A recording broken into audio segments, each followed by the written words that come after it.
विद्यार्थी मित्र, सरस्वती भुवनच्या यूट्यूब चॅनलवर आपलं खूप खूप स्वागत। आज आपण शिकणार आहोत इयत्ता 5वीचं अपूर्णांक फ्रॅक्शन्स।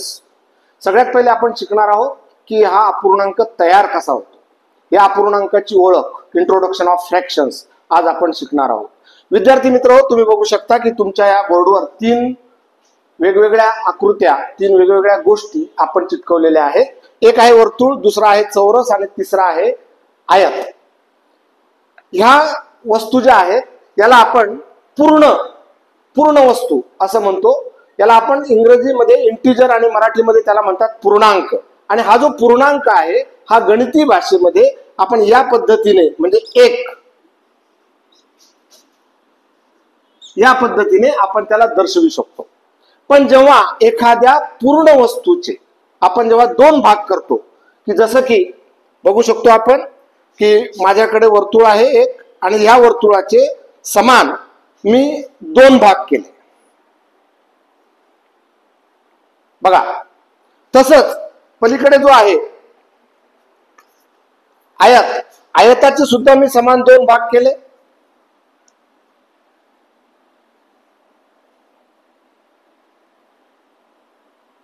चौरसाचे 2 भाग केले आणि आयताचे सुद्धा समान 2 भाग केले। तर अपूर्णांक गणितीय भाषेमध्ये आपण याला मांडायचं कसं बघा। एकाचे किती भाग केले? 2। म्हणजे या ठिकाणी जो अपूर्णांक तयार झाला तो 1/2। हा जो प्रत्येक भाग आहे या प्रत्येक भागाला 1/2, कारण बघा तुम्ही, आपण एका वर्तुळाचे किती भाग केले होते? समान 2 भाग, आणि त्यातल्या प्रत्येक भागाला 1/2 असं आपण म्हणतो। आणि ह्या दोन्हींचा मिळून जो तयार होतो तो असतो 1 बघा। एकाचे समान 2 भाग केलेले आहे।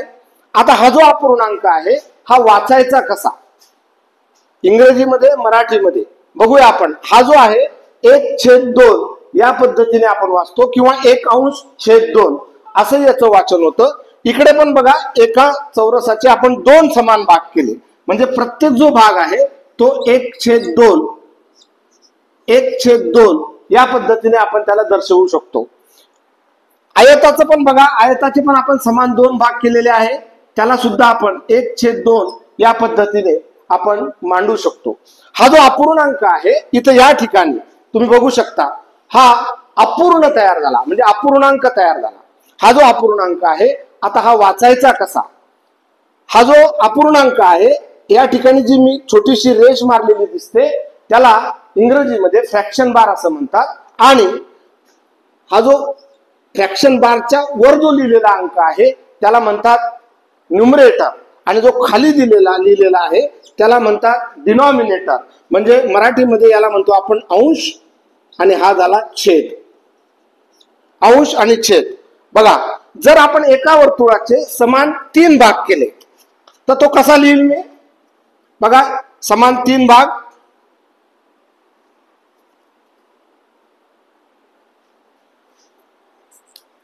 तर हा जो प्रत्येक भाग आहे त्याला मी 1/3 आणि इथं पण 1/3। इथं पण बघा, म्हणजे अपूर्णांक लिहित असताना आपण तो अंश आणि छेद या रूपात लिहितो। जो रेषेच्या वरचा पार्ट असतो, वर जी आपण संख्या लिहितो त्या संख्येला म्हणायचं असतं अंश, आणि रेषेच्या खाली जो अंक लिहितो त्याला म्हणायचं असतं छेद। इंग्रजीमध्ये याचं वाचन कसं होतं ते पण आपण बघणार आहोत। 1/2 वेगवेगळ्या पद्धतीने याचं वाचन होतं इंग्रजीमध्ये। त्यातलं पहिलं आहे 1/2, दुसरी जी पद्धत आहे 1/2 या पद्धतीने सुद्धा वाचन होतं। मित्रांनो, अजून एक गोष्ट लक्षात ठेवा की या दोघांमध्ये एक क्रिया आहे, आणि ती आहे भागाकाराची। म्हणजे जो अंश आहे तो भाज्य आहे आणि 2 हा भाजक आहे। म्हणजे 1 तो डिव्हिडंट आहे आणि 2 हा डिव्हायझर आहे। या ठिकाणी भागाकाराची क्रिया आहे, म्हणजे एखाद्या भागाकाराचं उदाहरण सुद्धा आपण अंश आणि छेद या रूपात लिहू शकतो। बघा, वाचायचं कसं आपण बघितलं, अपूर्णांक कसा तयार होतो, म्हणजे एखाद्या पूर्ण वस्तूचे जेव्हा आपण 2 किंवा अनेक समान भाग करू, इक्वल डिस्ट्रीब्युशन लक्षात ठेवा, समान भाग, तेव्हा त्या प्रत्येक भागाला आपण जे अंश आणि छेद रूपात लिहितो त्या ठिकाणी अपूर्णांक तयार होतो. तर अजून काही उदाहरणं आपण बघणार आहोत. बघा, माझ्याजवळ एक पूर्ण आयताकृती आकृती आहे. त्या आयताकृती आकृतीचे मी समान 7 भाग केले. बघा, 1 2 3 4 5 6 7 आणि या 7 पैकी 5 भाग आपल्याला घ्यायचे. म्हणजे मी काय करेल, याच्यातले जे 5 भाग आहेत ते मी या ठिकाणी रंगवे.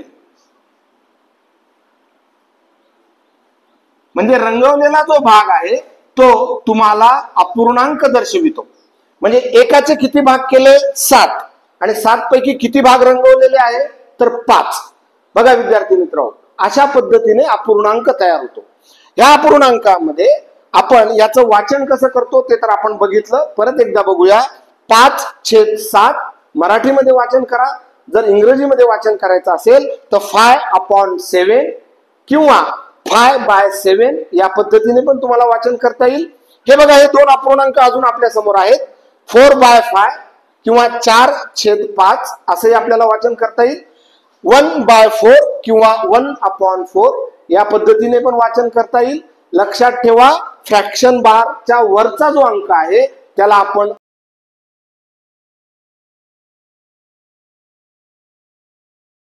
मराठीमध्ये हा जो 5 आहे त्याला अंश, हा जो 7 आहे